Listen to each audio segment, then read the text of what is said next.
Matapos ang nangyaring 3 versus 3 ngayon na i-review na natin ang chapter 157 and 158 ng Sakamoto Days sa wakas masasaksihan na natin ang brutal at matinding bakbakan sa pagitan ni Shin at Haruma. Isang laban na magpapapush talaga sa limit ni Shin at magpapamalas sa lakas ni Haruma. Kianmay, this is Mr. Meken at wag na natin patagalin pa. Let's go!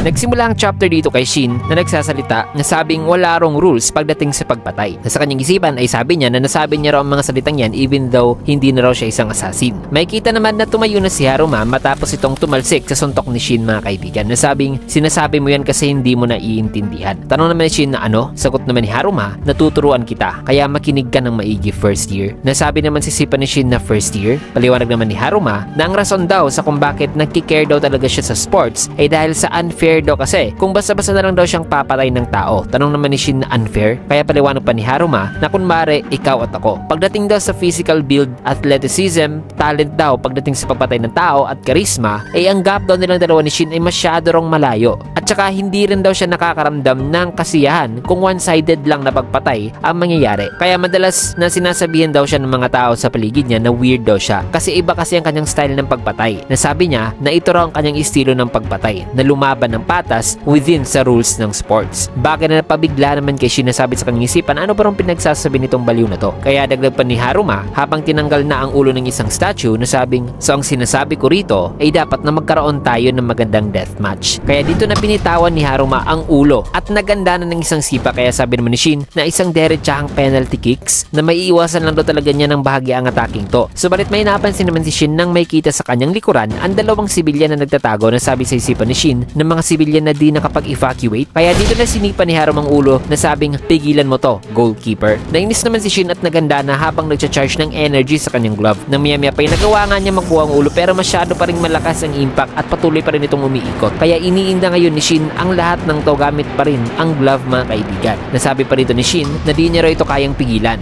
Nabuti na lang ay nagawa pa rin ni Shin na mapalihis ang ulo. Kaya sabi rito ni Shin na ang baliw daw na to na nirisk daw ang buhay ng mga inosenteng tao na dapat ay di raw siya magpa-apekto sa mga laro ngayon ni Haruma, na kailangan daw niyang ibahin talaga ang sitwasyon. May kita naman na umuusok pa nga ang kanyang kamay dahil sa kanyang pag-attempt na pigilan ang ulo, mga kaibigan. Maya-maya pa ay nagpunta naman sa likuran ni Shin si Haruma at kinuha ang isang statue at tinanggalan ulit ito ng ulo at ibinaon nito ang kanyang mga daliri. Sabay naghanda muli na sabing matagal-tagal na raw siyang di nakapag-bowling. Kaya sabi naman ni Shin na so ako pala ang pin kung kaya't binato na ni Haruma ang ulo pero sa ibang direksyon ito napunta. Kaya sabi naman ni Shin na nagmintis daw. Isa rong gutter ball. Ang gutter ball, mga kaibigan, ay ang mintis na pagtira ng bowling ball. Subalit hindi pala nagmintis si Haruma dito sa pinaikot niya lang ang trajectory nito. Dahilan na tinamaan pa rin si Shin na habang nasa ere siya ay kaagad namang lumapit si Haruma na sabing mula sa posisyon ng bola at ang shape daw ng field ay isa raw itong American football. Kaya napasabi naman si Shin na hindi. Kailangan daw niya makawala sa mga sports na to ni Haruma. Subalit nagawa pa rin siyang mahawakan ni Haruma at ibinaon ang kanyang ulo sa sahig na sa sobrang lakas ay gumuhang sahig, mga kaibigan. Grabe, napaka-brutal ng sinapit dito ni Shin na di lang yan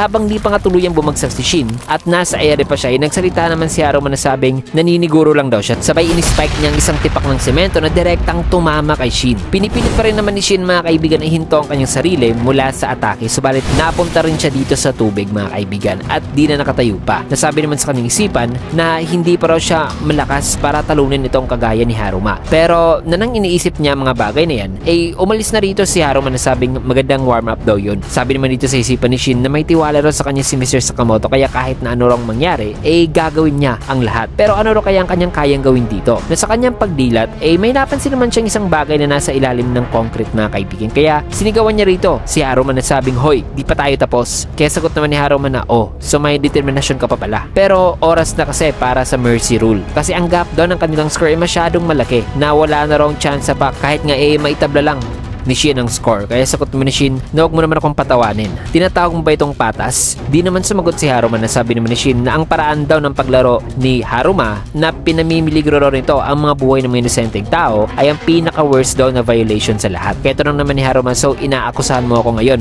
na foul play yun. Nasagot naman ni Shin na maglaro tayo. Tanong naman ni Haruma na anong laro ba daw ang kanilang lalaruin? Sagot naman ni Shin na nakatayo na nasabing sumo. Isang salita na pumukaw naman ang gusto sa atensyon ni Haruma. Kaya dito na hinamon ni Shin si Haruma Haruma ng sumo na sabing tatalunin niya raw ito sa sarili pa nitong ring. Nasisettle daw nila ito sa sumo match. Nasa isipan naman ni Haruma ay sabi niya na ang sumo ay isa barong wrestling sport o martial art. Pero ang pinaka-importante raw dito ay ang katawan daw ni Shin ay nasa limit na ang glove daw nito ay maaaring nagpapa-enhance daw sa physical nitong kakayahan na lagpas sa kaya rong i-handle ni Shin. Pero mukhang may isa o dalawang charges na lang daw natitira sa glove na ito. Subalit hindi pa rin naman daw sumusuko itong si Shin sa laban. Na ang mga mata ron nito ay kakaya raw sa mga mata ng mga first-rate athletes. Dito naman sa isipan ni Shin ay sabi niya na sinusubukan niya ngayong mag-take ng gamble. Kasi kung lagi raw siyang lalaban sa ganitong paraan ay wala raw talaga siyang pag-asa sa taong to na ang sumo lang daw talaga ang natatanging sport na pwede niyang mapabagsak kaagad o ma-take down si Haruma. Gamit daw ang natitirang lakas at kapangyarihan ng kanyang glove. Na wala raw siyang idea kung isa ba raw tong sports o ang sumo ay hindi talaga isang sports. Na ngayon ay nasa dalawa lang daw ang pahinatnan nito. Nagagana ba raw ang kanyang plano o hindi. Tinignan naman ni Shin ang time na sabi naman dito ni Haruma habang papalapit na sa kanya na may gusto raw siyang itanong dito na bakit ba raw lumalaban ngayon itong si Shin na to the point na nire-risk na nito ang kanyang buhay. Nasagot naman ni Shin na may isang tao raw kasi siyang ina-admire at ang taong yun ay nagbigay daw ng tiwala sa kanya. Yan daw ang natatanging rason sa kung bakit kailangan niya raw lumaban. Kaya sagot naman ni Haruma na sige, tatanggapin ko ang hamon mo. In the spirit daw sa lethal na sportsmanship. Sabay tumalikod naman si Haruma na sabing subalit bagay na nagpataka naman kay Shin. Nang maya-maya pa napansin naman niya ang pagkabasag sa window glass sa itaas sapagkat may kinuha pala si Haruma at pinagbabato niya ang mga bagay na yan mga kaibigan dito sa labas ng may tubig na kinatatayuan ngayon ni Shin. At ang mga binato niya ay mga iba't ibang klase pala ng patalim. Kaya bumalik naman si Haruma na sabing magdadagdag daw siya ng isang rule na kung sino raw ang may tutulak sa labas ay mamamatay daw talaga dahil sa mga patalim na yun mga kaibigan. Sagot naman ni Shin na ayos lang daw sa kanya kaya simulan na raw nila. Sagot naman ni Haruma na handa ka na pala. Nasabi naman sa kanyang isipan na ano raw kayang pinaplano nitong si Shin. Kaya dito na naganda si Haruma pati na si Shin na sabing Hakeyoy. Isang salita na sinisigaw ng isang sumo player upang erase ang spirit sa isang deadlock match. Maya-maya pa ay nakuha naman ngayon ang atensyon ni Haruma sa mga tubig nang bigla itong lumabas o nag-splash habang papasugod na siya. Nasabi sa kanyang isipan na isang fountain. May kita naman si Shin na naghahanda na at hawak-hawak ang isang maliit na parang bola na nakita niya kanina na ang isa pala sa mga nitrogen bomb ni Seba o yung freezing bomb na inihanda na ni Shin para ibato ngayon kay Haruma na sabing lagi na lang daw siyang naliligtas ni Seba. Matapos niyan ay nang naihagis na ni Shin ng freezing bomb ay nagtaka naman dito si Haruma sabay diretso na itong na-freeze mga kaibigan sa may fountain na nakabalot ngayon ang tubig na yan na na-freeze dito sa katawan ni Haruma kaya ay na-stuck siya sa ganitong posisyon. Nasabi naman ni Haruma na ang fountain ay na-freeze na nagtatago raw pala ng ganitong weapon si Shin. Nang ipapasugod na mga kaibigan nasabi naman ni Haruma na pero ang mga atake raw ni Shin ay wala rong silbi sa kanya. Sabalit naglagay naman si Shin ng mga papel sa kanyang tenga. Kaya sabi naman si Sipan ni Haruma na nagtaka na wikang earplugs. Gagawin niya na yon in which ay gamit ang kapangyarihan ng glove ay pumalakpak naman dito si Shin sa harap mismo ni Haruma na sa sobrang lakas ng palakpak ay dumugo ang mga tenga ni Haruma dahil sa ingay na nagawa ng palakpak. Nasabi naman ni Shin na pero ang atake na mula sa loob ay gagana naman diba? O mukhang di mo na pala ako naririnig. May kita naman si Haruma na papabagsak na. Nasabi naman sa kanyang isipan na bibingiin daw pala siya nitong si Shin. Nagusto raw pala ni Shin na maapektuhan ang kanyang balanse. Dito naman kay Shin na naghahanda na ng isang atake, sabi niya na nagamit niya na raw ang isang charge sa palakpak na yon na ito na raw siguro ang kanyang huling atake o ang final attack na ngayon isang suntok na direkta sa mukha ni Haruma. Subalit na block lang ito ni Haruma mga kaibigan gamit lang ang kanyang kamay. Bagay na gumulat kay Shin na sabi naman ni Haruma na kahit na ang sahig ay magiging pader pa eh wala raw siyang problema kung makapag-ice climb naman daw siya sapagkat binaon pala ni Haruma ang kanyang mga kamay sa ice floor upang di siya tuluyang bumagsak dahil sa nawalan nga siya ng balanse mula sa pagpalakpak kanina ni Shin. Nasabi naman sa isipan ni Shin na hindi raw gumana ang kanyang atake na kailangan niya na raw dumistansya subalit mahigpit namang hinawakan ni Haruma ang isang kamay ni Shin dahil na nabali talaga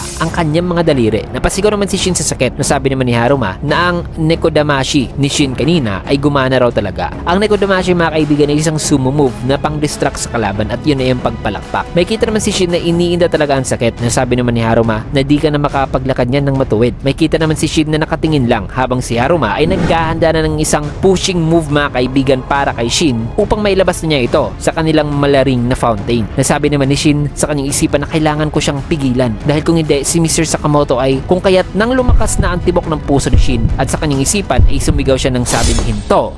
Nagulat naman si Haruma nang bigla siyang nahinto mga kaibigan. Huminto talaga ang kanyang katawan at di siya makagalaw. Nasabi naman sa kanyang isipan na ano ito? Ang katawan ko ay dito naman kay Shin na nagulat din sa biglang paghinto ni Haruma ay kaagad naman siyang nag-charge gamit ang kanyang isang glove na sabing hindi raw niya alam kung anong nangyayari ngayon. Pero ito na raw ngayon ang kanyang tsansa. Nagulat naman si Haruma at ina-anticipate na ngayon ang atake ni Shin sapagkat sapagkat dito na siya naitulak ni Shin ng napakalakas at ang kanyang baba pa talaga ang hawak-hawak ngayon ni Shin mga kaibigan. So grabe, in a split second ay nang gagawa na sana ng finishing move si Haruma ay biglang nakapagbigay si Shin ng command kay Haruma na huminto dahil nagtagumpay siyang matamaan si Haruma. Pero ang tanong ay sapat na ba ito para tuluyang matalo si Haruma? At ano na kayang nangyayari kina Shishiba at Amane? Nakaharap naman ang iba pang makasamahan ni Uzuki. Well, ang lahat ng yan at sunod-sunod pang bakbakan ay masasaksiyan natin sa susunod na chapter kasi dito mo natin tatapusin yung video sa last panel na ito. Kaya naman kung gusto niyo yung video, kinagat a like, comment, follow, subscribe na rin for more videos like this. Maraming salamat and see you guys again on my next video.